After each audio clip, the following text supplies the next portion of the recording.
មកញ៉ាំជៀមឡើងភ្នំនៅចកេះភ្នំប៉ុន្តែអត់បានឡើងភ្នំនឹងគេទេចាខែនេះដល់ខែដែលជនជាតិជប៉ុនចូលចិត្តឡើងភ្នំទៀតហើយអត់សូវក្តៅខ្លាំងទេមានខ្យល់ត្រជាក់ហើយកន្លែងនេះមកដល់គឺថាបរិយាកាសឡើងស្រស់ស្រាយមែនទែនបងប្អូនចាយើងមើលឃើញទិដ្ឋភាពដើមឈើដើមអីធំធំចាមានដើមស្រហើយនៅលើចកេះភ្នំអញ្ចឹងខ្យល់ត្រជាក់ណាយើងអង្គុយនៅកន្លែងតេរ៉ាសឺនៅខាងក្រៅរៀនហាលហ្នឹងហើយភ្ញៀវគឺថាមកសរសេរឈ្មោះចាំអញ្ចឹងហ្មងហើយអង្គុយចាំចាអ្នកខ្លះគាត់ឡើងភ្នំសិនទៅគាត់សរសេរឈ្មោះហើយហើយចុះមកវិញដល់ម៉ោងគាត់បានគាត់ចូលញ៉ាំ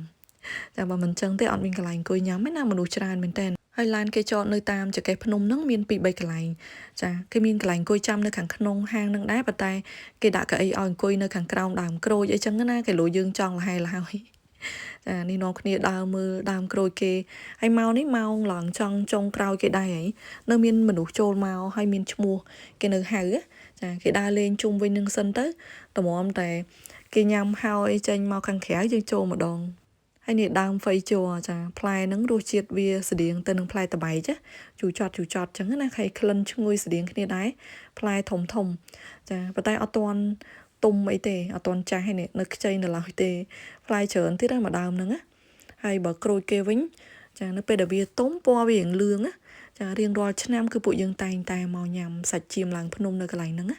ចាហើយជួនកាលបានឡើងភ្នំចាឡើងទៅដល់ខាងលើនោះហើយនៅទីនេះបើសិនជាយើងអត់ឡើងចរាត្រង់ទៅលើទេគេមានផ្លូវកោងពាត់ចុះពាត់ឡើងចាឲ្យតែមានជើងដើរគឺថាសុបាយដើរហ្មងដើរមកជុំចឹងទៅលហើយស្រួលមែនតើខ្យល់បក់មកហើយខែនេះគឺមានផ្កាលឿងឡើងពេញព្រៃហើយនេះស្វាមីនឹងខ្ញុំក៏ដើរចុះដើរឡើងទៅកន្លែងហ្នឹងគឺជាជំរាលណាចាហើយស្មៅដុះល្អមែនតើវាមានទឹកភ្លៀងមានអីមានពលឺថ្ងៃគ្រប់គ្រាន់រុក្ខជាតិទាំងអស់គឺខែហ្នឹងល្អខ្លាំងហើយដើមឈើខ្លះមានផ្លែមានអីចឹងទៅហើយផុតចាបាំងតែមួយខែពីខែហ្នឹងទៅគឺចាប់ផ្ដើមត្រជាក់ហើយនេះគេហៅយើងចូលមកអង្គុយតែប៉ិតកន្លែងដែលត្រូវអង្គុយហ្នឹងនៅខាងក្នុងហើយទៅយើងក៏សុំមកអង្គុយនៅខាងក្រៅណាបងប្អូនចាកំងមុនគេគឺសាច់ជៀមបំពងឡើងឈ្ងុយឆ្ងាញ់ហើយឆ្ងាញ់ប្លែក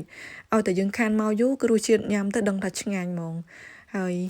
សាច់គេឡើងទុនចាឈ្ងុយអត់មានឆ្អេះឆ្អាបអីណាហើយមកហូបមុខហ្នឹងជនជាតិជប៉ុនគេហៅជីងហ្គីស្កានចាគឺជាប្រភេទសាច់កូនជៀមគឺសាច់បែបផុយល្អអត់មានស្វិតអីទេចាគេដាក់ស្ដែកបដោះដាក់បន្លែមានដូចជាខ្ទឹមបារាំងចាមានម្ទេសផ្លោកម្ទេសប៉ាប្រីកាពណ៌លឿងហ្នឹងជាមួយនឹងស្លឹកកញ្ឆែអីចឹងទៅហើយគេទ្រាំនៅនឹងឆ្នាំងខ្ទះហ្នឹងសិនណាហើយបន្ទាប់មកទៀតបានគេដាក់សាច់ជៀមហ្នឹងនៅពីលើចាហើយគេអាំងឲ្យឆ្អិនចឹងទៅគេមានបាយមានជ្រក់មានទឹកស៊ុបឲ្យយើងដែរមិញស្វាមីនេះខ្ញុំគាត់ភ្លក់សាច់ជៀមបំពងនឹងហើយដល់វគ្គគាត់អាំងម្ដងហើយគាត់ឲ្យនឹងខ្ញុំភ្លក់បានអីភ្លក់ចាឡើងតែថតចឹងណាហើយមកតុកទៀតនោះគេមកដែរមានកូនមានចៅមកជាមួយគ្នាចឹងណាហើយនៅខាងក្រោយនឹងខ្ញុំក៏មានមនុស្សដែរចាគេទៅងើបចេញពីតុកហ្នឹងហើយយើងសុកចិត្តចាំឲ្យគេជូតសម្អាតតុកហ្នឹងទៅអាងយើងចូលព្រោះចង់អង្គុយនៅខាងក្រៅបានមើលទេសភាពតែនឹងខ្ញុំអត់បានថតអ្នកនៅពីក្រោយហ្នឹងទេចាមានច្រើនតុកដែរព្រោះជនជាតិជប៉ុនពេលខ្លះគេអត់ចង់ឲ្យយើងថតគេហើយនៅខាងនេះមានតែមួយតុកទេចានៅចុងគេដែរដោយសារតែនេះខ្ញុំអង្គុយខាងនេះចឹងឲ្យថតទៅដោយចាហើយគេមកជុំគ្នាចឹងគេមានមិត្តភ័ក្តិគេមកចឹងណាអ៊ូអមែនតើហើយយើងមានពាក់ខ្សែกระดาษចងនៅជាប់កយើងហ្នឹងកអាវចាបាំងកុំឲ្យវាខ្ទាតខ្លាញ់ទៀតអីប្រឡាក់កៅអៅចឹងណាបើសិនតែយើងអត់ចង់ឲ្យវាមានក្លិនចាជាប់ក្លិនណាពេលខ្លះយើងញ៉ាំសាច់អាំងហើយជាប់ក្លិនឈ្ងុយសាច់អាំងតាមខ្លួនចឹងគេដាក់กระดาษបាំងចឹងឯងហើយនេះពងមាន់ចំហុយចាមុខម្ហូបជៀមបំពងមិញហ្នឹងគេមានពងមាន់ចំហុយមានបាយមានទឹកស៊ុបគេមកមួយសេតដែរចឹងបាយឡើង3ចានហើយស្វាមីនេះខ្ញុំគាត់ត្រូវញ៉ាំ2ចានហ្នឹងថ្ងៃហ្នឹងហើយទឹកជ្រលក់ជៀមគេនឹងឡើងឆ្ងាញ់មែនតើហ្មងជ្រលក់ទៅមានជាតិហើយសាច់ឡើងផុយល្អឈ្ងុយចានិយាយទៅអង្គុយចាំគេបដើហ្នឹងគឺឈ្ងុយក្លិនពេញហ្នឹងដើរមើលផ្ការំចង់ផ្កាអីចាដើរមើលត្រីមើលអីគេមានស្រះនៅចិត្តហ្នឹងនិយាយទៅតម្រាំតបានញ៉ាំហ្នឹងគឺថាស្រកទឹកមាត់បដាមកកន្លែងហ្នឹងឈ្ងុយហ្មងចាឥឡូវវីដេអូយើងដល់ទីបញ្ចប់ហើយញ៉ាំឆ្អែតថ្ងៃនេះញ៉ាំឡើងមានក្តីសុខហើយត្រឡប់ទៅវិញ